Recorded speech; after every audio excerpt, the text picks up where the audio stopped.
Welcome to the SCHEELS Outdoors podcast, your source for information on hunting, fishing, and all of your outdoor passions.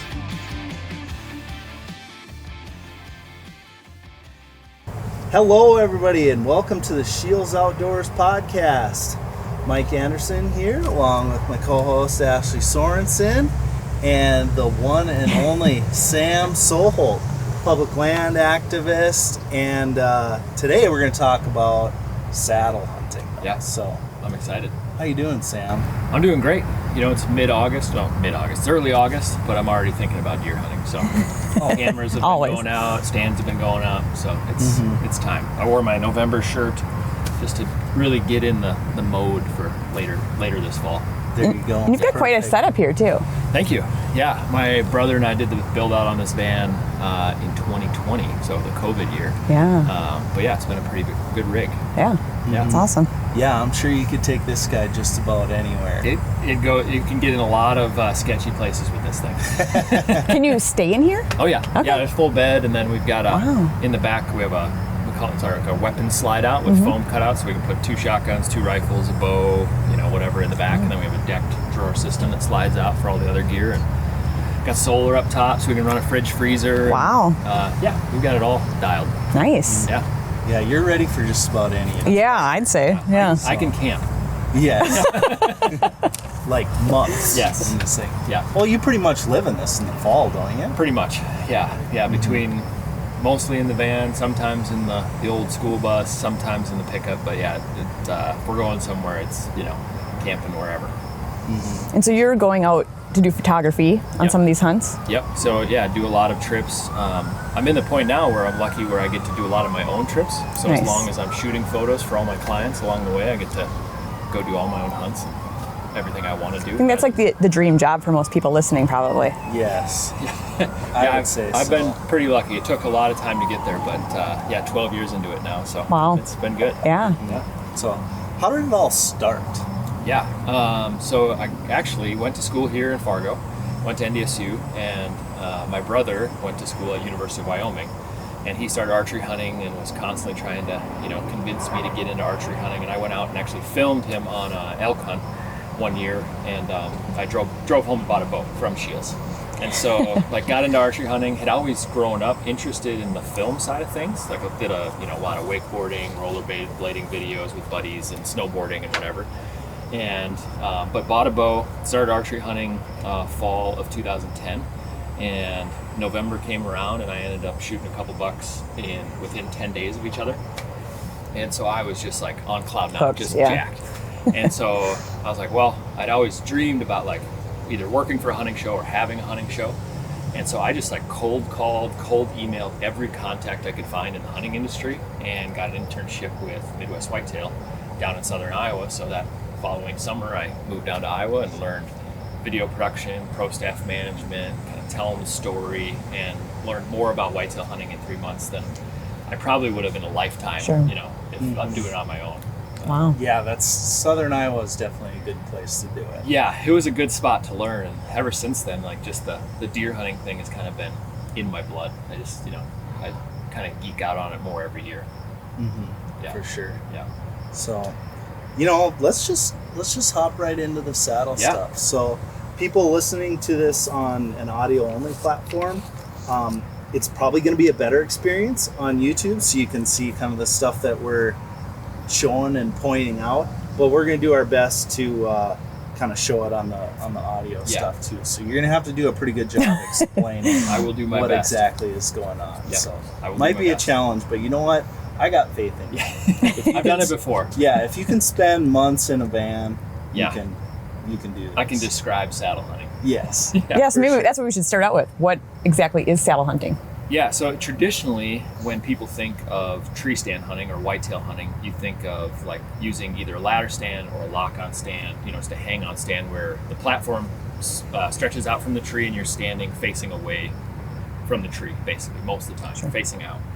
Whereas a saddle, you use a much smaller platform, and for lack of a better term, you're putting on the saddle is kind of like a diaper, but it has leg loops and a belt strap, and then you have a tether rope which attaches to the tree out above you, and you're leaning back away from the tree with your feet on a small platform.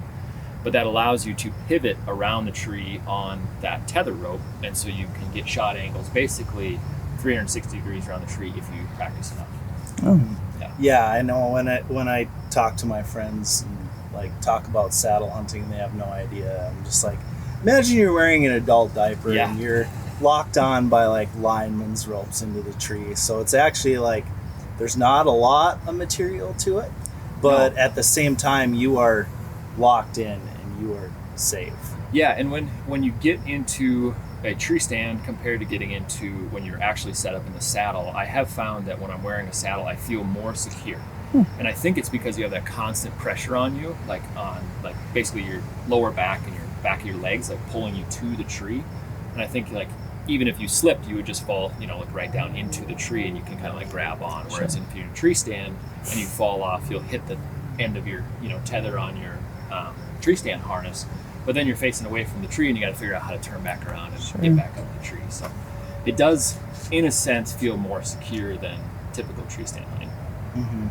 Yeah, it's just kind of like that initial fear of it, like, is this stuff really going to hold me up? But then, you get up into the tree and you get all secured, and it's like, oh yeah, I feel really comfortable on this thing. Yeah, and the other daunting thing about it right away is all the ropes.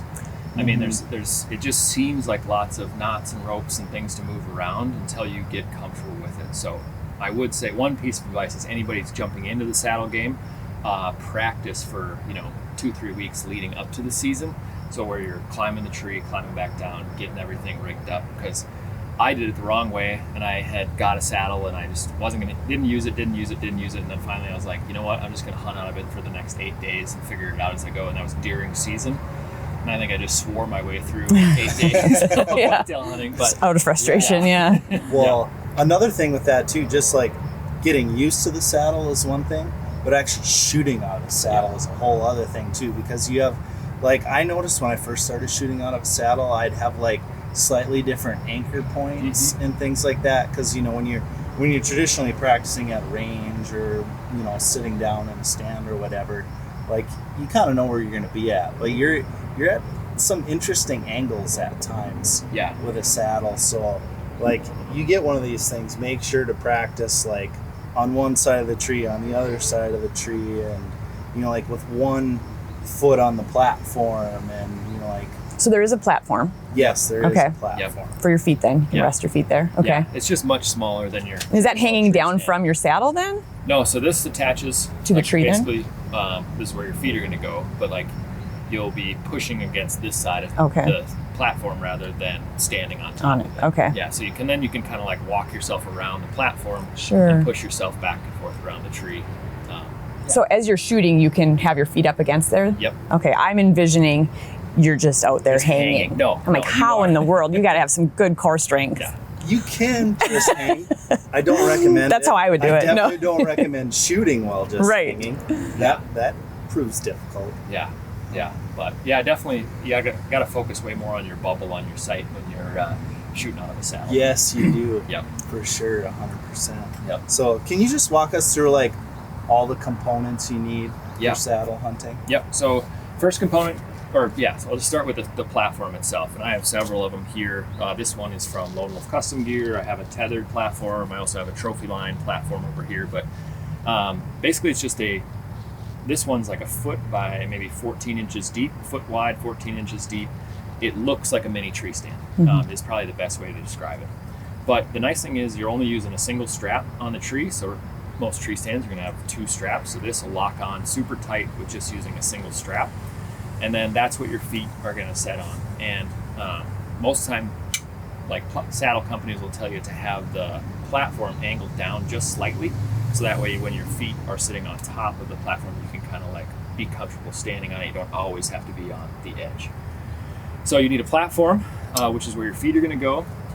You need the saddle itself, which this is the tethered Phantom saddle that I have here. And this one I've got some accessory pockets and stuff, but you don't necessarily need that. But you need the saddle, which includes, basically this is going to hold you to the tree, and it comes with what's called a bridge. And so the bridge is the rope that is attached across your basically waist belt line, and you can adjust that in and out for different lengths. And then the other two components you need are, you need a lineman rope, which is this one. Okay. So you need a lineman rope, which is going to allow you to climb the tree. So when you're setting your climbing sticks, and I'll get to that in a second, Okay.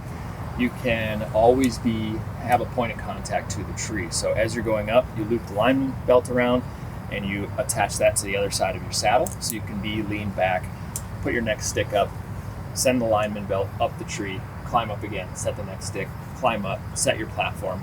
And then last, you need your tether rope. And so your tether rope is going to be around the tree just above head height, typically, if you're in a straight tree. If you're in angled trees or weird stuff, it's going to adjust depending. But most of the time, you want that saddle or that tether rope kind of wrapped around the tree just above head height. And then that attaches by a carabiner to that bridge on your saddle. And then you can disconnect your lineman belt, and that allows you the full motion around the tree. Yeah. So you are 100% connected to the tree from the moment you step off the ground to the time you're up to the time you're back on the ground. Right. Okay. Right. And I highly encourage that and recommend that, whether you're saddle hunting or tree stand hunting. I have Sure. I've had lots of friends fall. I have fallen out of a tree, but I was attached to my safe line, and so I didn't fall 35 feet into a bottom of a ditch. Right. So, there's just way too many things that can happen easy. So anybody listening or watching this, take every precaution you can on safety in a tree. It's an easy way to get mangled in the deer woods. Right. Yes, Yeah. absolutely. Yeah. You know, if you hunt long enough, it almost turns into like a matter of time where you have instances like that. Like I know I've fallen out of a tree once. It was my own fault though, because it was an old stand where we just pounded boards to like two trees that were together, and it was the top one I went to grab, and it was like checking it out for the year and came right off. Yep. So Yeah. it's a scary deal. You definitely have to be safe when you're out there. Yeah. Last fall, I was just setting. I wasn't even off the ground yet, really. I was setting stick number 2, which I can typically do from the ground. You know, I can set that and then climb up and then put my lineman belt on. And I reached up and I slipped on my bottom foot, and I caught my shirt sleeve about mid-arm, and it ripped off my shirt sleeve and my watch all in one motion. And so like I had a 3/4 length sleeve the rest of the day. Sure. Like, gosh, that happens quick. Right. You know? Yeah. Better than your arm. Yes, Yeah. much better. Yeah. But yeah, then the last thing you're going to want if you are a saddle hunter is a good set of climbing sticks. Now, there's lots of companies that make them, because I have so many sets of climbing sticks. I've been testing out different ones and different attachment points and whatever. These are the tethered 1 sticks. It's just what I had in my kit before I brought it here to the store. But these are super lightweight, and the way that these work, I'm sure a lot of people listening or watching have used climbing sticks in the past. You know, this is new to me, so Yeah, I so- appreciate this. Yeah. Like, I feel like, is this a difficult thing to climb? So they're super simple. So Okay. you attach this you just put the stick against the tree, you throw the rope around, and then these have basically this is like a patented whatever, like looping system, but all of them have a loop, and then you can tie a knot. This one, you just loop it around, and then you run it back through itself, like kind of in a figure 8. Kind of locking it in. Yep, and that locks it in. And then you want that, like once you have it against the tree, then you're going to push it down to set it. And that'll basically completely lock it against the tree. And as long as you're not pulling out from the bottom of the step, they're going to be very, very secure. Okay. Yeah. And then a lot of other brands will just have like straps too, where you've got loops on each side. Sure. And then you put the strap around the tree and then cinch it down. Okay, just, like a... So I have here just a typical tree stand stick strap. Okay. This one works for stands or sticks, but I try to, I'm a big nerd when it comes to silencing gear, so I use, these are kayak grips, and you cut them in half and then pull them over the cam buckle, so that way you don't clink any metal on anything. You should patent that, you know? You can still, I actually borrowed the idea from somebody I found on Okay. so it's not, Yeah. that's not my, You can find a lot of hacks on that. oh yeah, There's So yeah, I suppose you got to be quiet. Yeah. Yeah. Yep. So when you're, the other goal is being, like the kind of one of the cool things about saddle hunting is it allows you to be super mobile. I use it a lot if I don't know if I'm going to be in a tree or hunting from the ground, and so I'm not carrying a big stand and sticks around, like, unless I know I'm going to a certain tree, then I might carry a tree stand or whatever. But if I'm like, I might sit on a cut bank, or I might go up a tree, like I can, use a saddle and not be carrying around so much stuff. But Right. yeah. How much does all this weigh then, would you say? I think the platform is like 4 pounds. Sticks are about I'd say 12 pounds-ish. Wow. With ropes, saddle, sticks, and platform.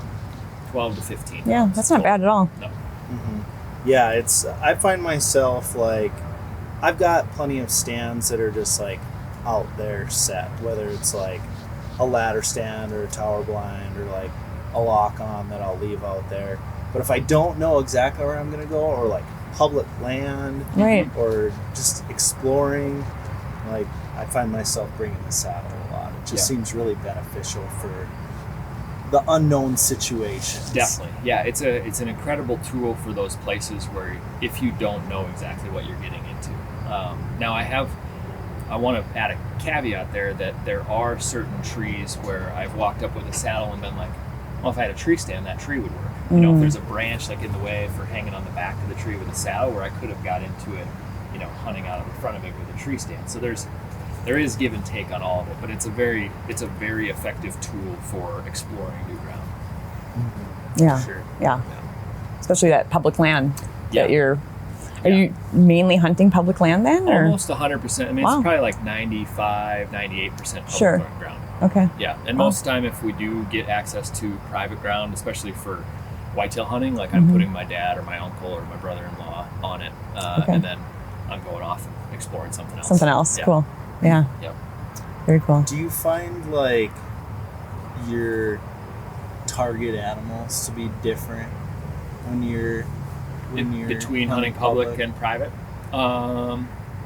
Yes, but or is that not the main factor? It's not really the main factor, as long as it's a mature deer. And for me, and this, I'll probably get some hate for this, but for me, if I'm hunting public ground, anything 3 years old or older is mature on public ground. So there's probably not a 3-year-old that's going to be able to walk by me when I'm out. Sure. I almost never hunt a stand location twice. So I'll hunt one spot in the morning, one spot in the evening, and then like if we're doing a 7-day hunt or whatever, I'll hunt 14 different locations. Because I'm a firm believer that your first time in is your best chance to kill. Right. Now that all goes out the window if I do see a very large deer in the area. Yeah. You're coming back. Then your attention gets focused on that. Yeah, single for animal. sure. For sure. Yeah. Yeah, we're definitely all guilty of that one. Yeah. So Yeah. talk to me a little bit about like setups we'll talk whitetail. Sure. When you have the saddle with and you're going out to a spot, what sorts of areas and like spots do you physically set up? Sure. So I really like finding transition zones, and I'm talking mainly hunting the rut, right? So I mean that's when I spend the most of the time in the woods, from October 25th until Thanksgiving, basically. So what I'm looking for is, a lot of times, because I'm hunting public ground, you don't have a food source. You might not necessarily have really thick bedding cover, but you can find these little slivers of ground between the two. And so if you can find small chunks of property that are like basically what deer are going to have to move through from bedding to food, that's what I love to hunt. Pinch points, if I can find spots where the stand of trees next down to 60, 70 yards wide, where I know they're going to stay in cover on their way to somewhere. And then I'm always looking for, like, if there's slough bottoms or whatever around it, I'm looking for the dry stuff in between the sloughs. And if it's really wide open country, deer will use like single trees as like marker points. So if you look at any aerial footage, a lot of times you can see game trails between like one big stand of trees, then it'll go to like a single tree in the middle of nowhere, and then off to another stand of trees or whatever. And I'll look at that stuff, and I'll try to do ambush points that are along the way. Interesting. Yeah. I'm trying to think of other. I'm also not afraid to hunt really thick bedding area. If you can get in there early enough and get in quiet, especially during the rut, where you're going to have bucks that are coming in scent checking for does and whatever. And then transition lines between different types of like woods. So if you have like coniferous trees, like a big stand of coniferous trees, and then it goes to hardwoods right on that line. It can be really, really good. Or from, like tall or prairie grassland to hardwoods or whatever, like right on those edges. Like I really like that. Deer are really creatures of edge Yes. habitat. Yep. The more I've hunted, the more I've learned that. Yep. Yeah. So it's just a fun puzzle, try to put together every year. Yeah. It is. It's like the one thing I like the most about deer hunting is it's almost like a chess match. Especially if you end up having like private land and you can do like food plots and you can do like cellular cameras. You don't have to worry about them getting jacked or nothing like that. Yep. Just like really understanding how the whole ecosystem comes together. It's so fun. Yeah. I love it. Yeah, and it's amazing. And then my brother has always said, if you're learning a new area, like it's very easy to get frustrated. Sure. But it typically takes 4 years until you actually learn an area and figure out what the animals are really doing. So once, if anybody listening or watching, if you're trying out to hunt new areas wherever you're not finding success right away, just kind of keep picking away at it and try to learn what those animals are actually doing on the landscape, because year 1 and 2 might be very, very frustrating, and then start in year 3, year 4, you start to go, okay, now I actually know what I'm doing here, and I can go to this tree. I know they walk by, like, they've done it the last 3 years on this date in October. Right. You can start to pattern stuff and figure out. Again, you're just putting all the pieces together over time. So, Will you do that then? Go back and for years? Okay, yeah, on so certain public land? Yeah, in certain areas, I've run either cameras or hunted it, for call it 6, 7, 8 years now. Okay, and it doesn't seem like it matters what, like there's a certain age class of deer that'll use certain terrain features. Sure.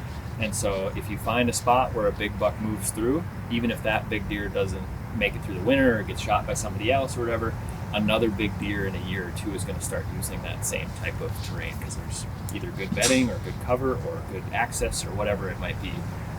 You start to put those together and you can be pretty consistent at putting together a good hunt. Interesting. Yeah. And you kind of have to look at every hunt as a success, whether you shoot a deer or not, because like, okay, maybe you didn't fill your tag, but you learned something new from that experience, and you can use that and apply that to your prior knowledge and just become a little bit more dangerous every time you get out into the field. Yeah.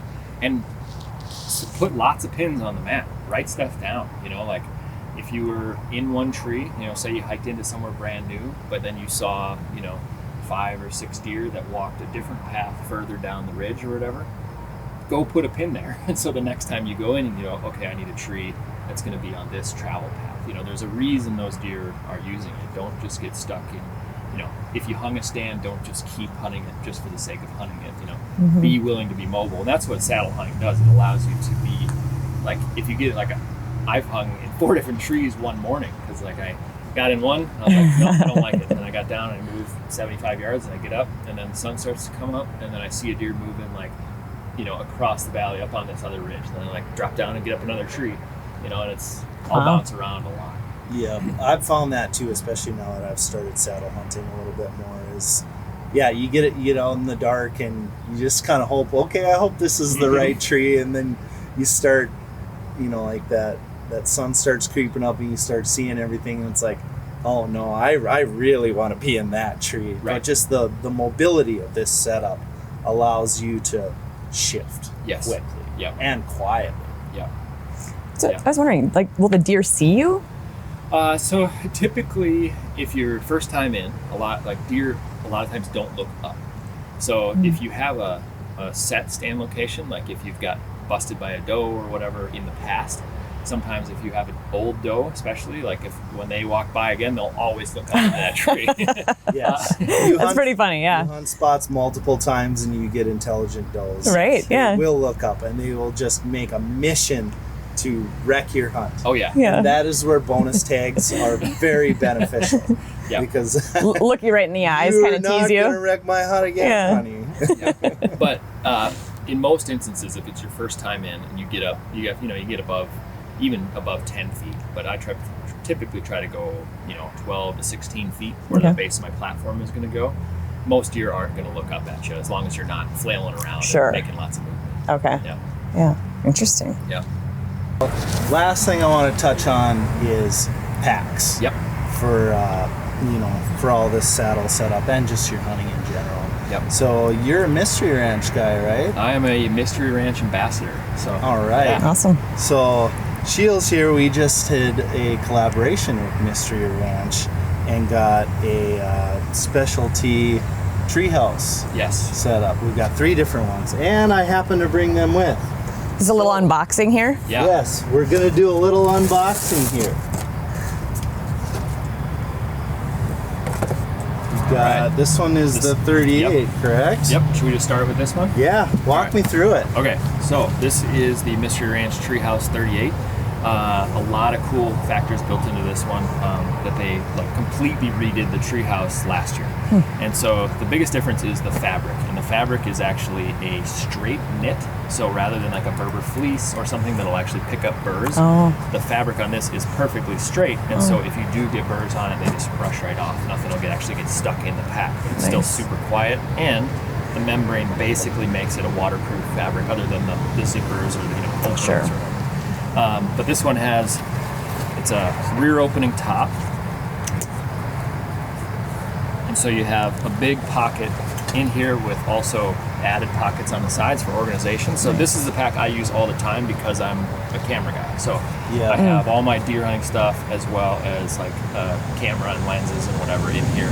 And then on the outside, you have straps on the bottom, which is where I put my sticks. And then you have straps on the back, which is where I strap extra clothes and my platform or my tree stand. Nice. But yeah, the 38 is my go-to for sure. Yes. Yeah. And the pack itself is ridiculously lightweight, but I find it being incredibly heavy because it fits so much stuff. Yes. And I basically bring everything Yeah. but the kitchen sink The in bigger the because pack, the I more like you're to gonna film add. a lot too. Yeah. Yeah, so it does get heavy, but the way they have built the straps in, so it has an adjustable yoke, so you can move this up and down to fit your torso length. Sure. And then it has heavy-duty waist belt and shoulder straps, and so it does carry a load pretty dang well. And like Yeah, very just padded too. So Yeah. The Yeah. weight distribution on Yeah. it is really, really good. Yeah, and Mystery Ranch is known for making load hauling packs, and so they kind of built that into this one. Great. Nice. For sure. I like how it attaches to the tree too when you're actually set up in it. Yeah, if you don't use a screw-in step or whatever or have a a mount to hang it on, it actually comes with a strap that you can just strap the pack right around the tree and it'll hang on like that. Nice. Yeah. I find myself so many times like getting up and then thinking, oh, I brought an extra peg or something. Yep. And then it's not there and it's like, oh crap, where do I put my back Right. now? Yep. Yep. Okay. Nice. Yeah, I can take that. We got 2 other Cool. goodies in Yep. here. So All right, so we'll go to the Number small 2. one. So this is the Treehouse, and this is just a 9-liter. And I actually just got my hands on one of these as well, and so I've only used it a couple times in the woods. And what I have found that this one is really good for is pre-season stuff. So hanging cameras, trimming lanes, setting stands. Like you have, clippers, saw, water bottle, cameras, whatever in here.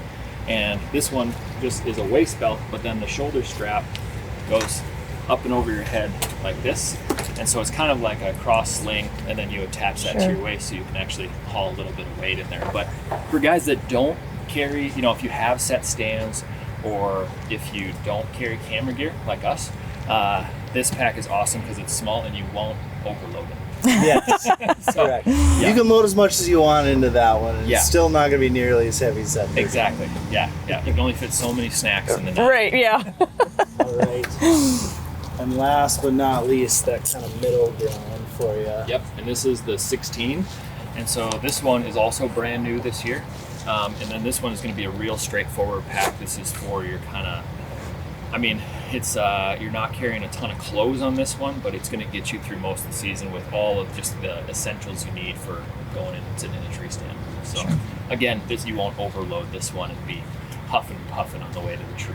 Yeah. It's a really, really solid day pack. Yeah. for you. I think this new material is really neat. Yeah, Yeah. and it's That a is- proprietary material Yeah. that only Mystery Ranch has. Yes, okay. Yeah. So they developed it specifically for the whitetail line, which was cool. I got to kind of see the behind the scenes look on like when they were developing this Sure. stuff. And it's been pretty fun to see. Give some of your feedback too. Yeah, and just how much thought they've put into it. Because their first line of tree houses was good, but there was a few things, and the pockets weren't deep enough for water bottles and stuff would slip out and whatever. And they've just really adjusted everything so it fits your everyday guy. Nice. Yeah.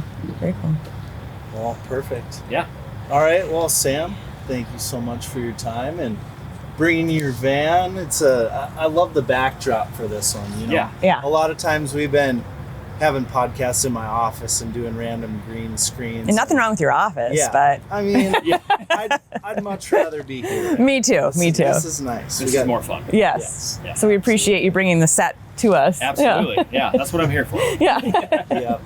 And all the gear that you brought. This is great. Well, I'm a real gear dork, so it's fun for me to nerd out about all of it because I have way too much of it. But I like, I'm very nitpicky about stuff, and I like to just test stuff and, share my experiences in the woods. So. I think that's what people like to hear too. Yeah. You find that everything serves its own purpose, and you just kind of tweak a little bit and get it to fit your exact personal setup and needs. And Yeah, absolutely. Yeah. Well, thank you so much. Yeah, thanks for having me on. Yeah, absolutely. So you want to get into the saddle hunting game, make sure to head to your local SCHEELS store or check us out online at scheels.com, and best of luck this upcoming hunting season.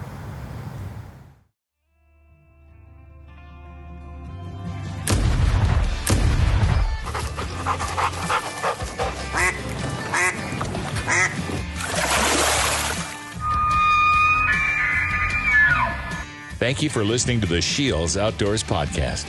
Stay tuned for future segments and visit our social media pages, SCHEELS Outdoors on Facebook and Instagram for daily updates.